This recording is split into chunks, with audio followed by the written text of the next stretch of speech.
હોસ્ટેલમાંથી સગીરાને ભગાડી સરથાણાના school bus ડ્રાઈવરે દુષ્કર્મ આચર્યું। સરથાણા પોલીસે સ્કૂલ બસ ડ્રાઈવરની ધરપકડ, રોશન મુકેશ દુધાતની ધરપકડ। આરોપીએ વિદ્યાર્થીના પિતા બની હોસ્ટેલમાંથી રજા લીધી। સુરત શહેરના પોશ વિસ્તારની કોલેજની હોસ્ટેલમાં રહી વિદ્યાર્થીની અભ્યાસ કરતી હતી।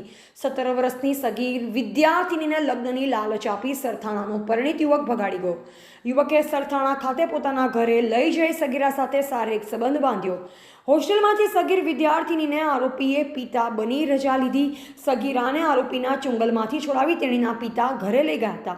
બીજી તરફ આરોપીએ સગીરના પિતાને ફોન કરી કહ્યું કે તેમની છોકરી પાછળ 2 લાખનો ખર્ચ કર્યો છે, તે અથવા છોકરી મને આપો, નહીં તો હું તમને અને તમારા પરિવારને મારી નાખીશ તેવી ધમકી આપી। સગીરાને કોરોના વખતે આરોપી સાથે ઓળખાણ થઈ પછી બંને જણા સોશિયલ મીડિયા પર એકબીજા સાથે વાત કરતા બનાવ અંગે સગીરના પિતાએ સરથાણા પોલીસમાં ફરિયાદ આપી છે, જેના આધારે પોલીસે 24 વર્ષીય રોશન મુકેશ દુધાત સામે રેપ અને પોક્સો એક્ટની કલમ હેઠળ ગુનો નોંધ્યો છે। અહેવાલ કલ્પેશ લાઠિયા, સંબંધ ભારત ન્યૂઝ, સુરત।